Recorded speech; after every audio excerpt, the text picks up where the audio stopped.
Two-term, two-term. Kasongo is the best president ever. In fact, he should even do 4 terms, 20 years.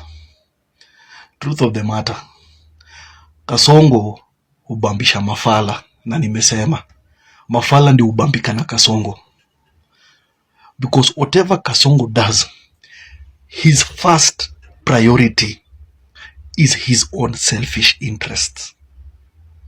Once he's satisfied, the scraps and the leftovers are what he throws to people and to the country. National interest will never take precedence or priority as long as Kasongo is president.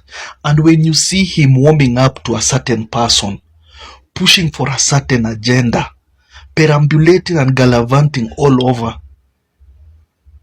pushing something, just know his interests are at stake and he needs to push for that. He benefits first, then the country. So, Kasongo ubambisha mafala. And I said it. Anybody singing two-term, kazi bila break, they are either benefiting from the greed that is happening in this country and the corruption. They are either petrified, or 3, they are just confused and ignorant, and those are the worst people. And these are the people who will give Kasongo a second term because of their ignorance. Now, this is the standard today, and this is the standard sometimes back.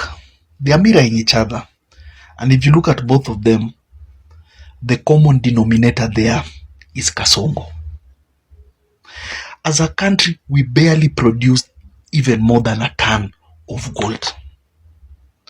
But 2024, we exported 13.8 tons.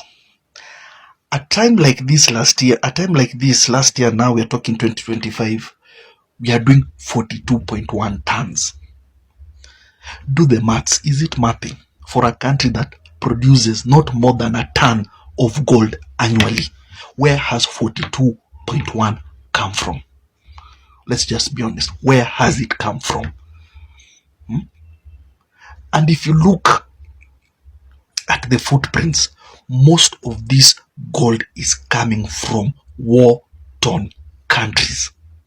Countries like DRC, countries like South Sudan, countries like Sudan, and countries like Ethiopia. And dealing in gold, it's a very intricate job. It requires a lot of paperwork. Paperwork that will certify the gold as legit and not gold that has been harvested from a war-torn area or gold that has been harvested by children. There's a lot.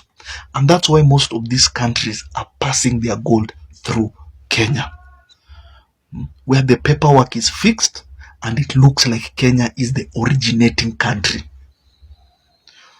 And this thing, we'll call a spade a spade. We can't blame it all on Kasongo. This thing started with Moi during the Golden Bag scandal. Kibaki came in, and I remember at that time the president of DRC was Joseph Kabila. He personally flew to Kenya, even without calling the Ministry of Foreign Affairs, contacting his embassy, so that presidential, what is it called when a president is visiting, a parade or those things, or he can be met by senior people. He personally flew here to complain about his gold to Kibaki. And that gold was stolen by those wash people. If you remember that guy called Paul Kobia. Hey. Uhuru also came in, became very good friends with Felix Tshisekedi, whatever is called, that president. We even sent troops to DRC to protect the gold.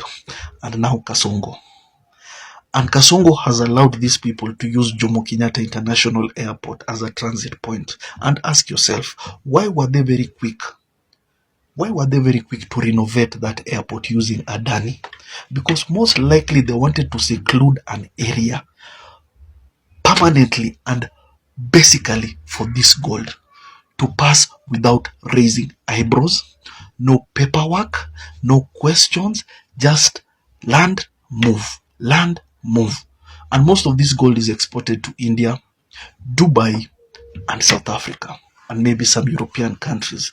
But they usually avoid these European countries because they have many questions when it comes to paperwork. Dubai will take it. And something like this, a fish rots from the head. You cannot tell me that the president has no knowledge about it or he hasn't blessed it to happen. He must be getting his cut because there's nothing for free in this world. He's definitely getting his cut. And this is begging a lot of questions. And this is putting Kenya on the spotlight because Kenya is engaging in financial flaws. We are undermining governance of those countries that are trying to fight these rebels. You see, we are fueling criminal networks and raising questions about our role in regional gold trafficking. As we are benefiting, as the cabal in Kenya is benefiting from this gold, these countries are suffering. Women are being raped. Children are being used as soldiers, laborers, they're also being killed. Men are being killed, property is being destroyed. This is blood money. This is gold that has not been extracted peacefully. People are literally dying in those countries. And then here somebody is benefiting by allowing that dirty gold to pass here as a transit. Using Kenya JKIA as a transit point. Now you want to tell me the president has no knowledge about this? And that's why I tell you, the greatest impediment and thorn in our flesh is this president. By the time his reign is over, he would have auctioned this country to the highest bidders. He would have formed so many criminal networks that he's benefiting from, that is detrimental to this country. We are aiding and abetting the genocides in this country. Look at DRC. How many people die daily? How many women are raped? How many children are killed just because of these minerals? Go to Sudan. The RFS, what are they doing? Just because of these minerals. Go to Ethiopia. Certain areas are volatile because of these minerals. Why is Kasongo exposing Kenya negatively to the world? Just because he has an insatiable appetite for money. His greed for money. How much is enough for a human being? How greedy can one person get that you're selling your soul and losing yourself? How greedy? How many houses can you sleep in at a time? How many cars can you drive at a time? How many watches can you wear at a time? How many shoes can you wear at a time? How much food can you chew and swallow at a time? Enough is enough. Come on. And then you see grown-up people saying kumi bila break. Best working president kitu gani? Kitu gani? Ujinga kuruka. Minerals belong to the people. Not to the government. They don't belong to the government. That we, the leaders of Western, have not been consulted speaks volumes to not only the attitude of the government, but the intention. Kumbe jamaa ameshafanya survey, amejua hapa chini iko gold. Sababu wewe William Ruto, ulijuaje ile dhahabu iko hapa ukaanza kuunda factory ya dhahabu kabla uanze kutoa watu? Singefaa atoe watu kwanza ndio tujue, ndio apime, ajue kuna dhahabu, ndio aunde factory. Yeye alianza last year. Vile aliingia kwa ofisi hivi akakuja kulaunch. Kumbe alikuwa anajua chenye anafanya. Saa hii wanaambia hizo familia zihame bila kuongea nao. Ati wewe hama kwanza.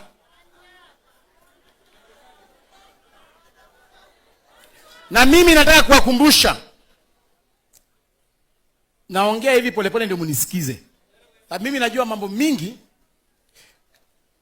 Nataka kuwakumbusha ile siku Raila Odinga alikufa. Hiyo siku tulitangaziwa kwamba tulijua kwamba mzee Raila ametuacha. Lakini William Ruto hakutangaza kifo cha Raila. Alienda State House kwenda kuweka sahihi bills fulani, sheria, kabla atangaze kifo cha rafiki yake. Majamaa, yani number 1 ako worth 4 trillion. Net worth yake ni 4 trillion. Awajaste, kama ni mimi na wacha kazi, naambia watoto wangu wote waache kazi, mawaifu wao waache kazi, tuwame hii Kenya, tuende tukae mahali, tukulenge tu hiyo pesa mpaka ile siku tamanyuria.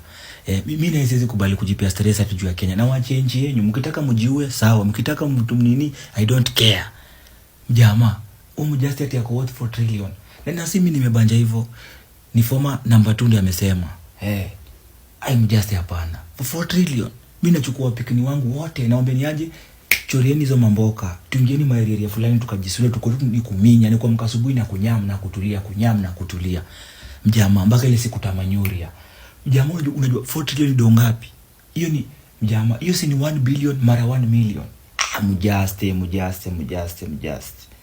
Yani 1 billion moja mara 1 million. Just waacha bana. Just mimi nakwambia kama ni mimi niko na hiyo ganji, ati mimi niko na hiyo machingi pasa hii, nimepona. Just mimi nawachia nchi yenu. Hamtakuwa mnanisumbua, mnanitupia viatu, mnanipiga na viatu. Mara juu mnaniita El Chapo, sijui Kasongo. Mjamaa iwezi. Ninawachia nchi yenu, mimi na ula patch. Ama nikira wapikini wangu nisiki, nachukua mama na mama ni aje, twende tukajisuleria fulani wa fulani. Na kwa system najiua. Nasema Just alidate kwa system. Wa jamaa mimi nakwambia ni bulanda. 4 trillion. Just sijui kama tunaelewana. Unajua 4 trillion ni nini? Hiyo pesa inawezekana kaunti kama 10 kwa mwaka mzima. Mimi nakwambia ni bulanda wa Just, bulanda. Nankulia moto. Nankulia moto.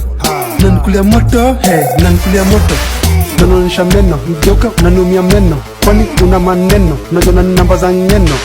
Mimi na mamchoro za kupata do na sokshko boho na ushko boho. Hatogopi ngoringo, leta noma niko on.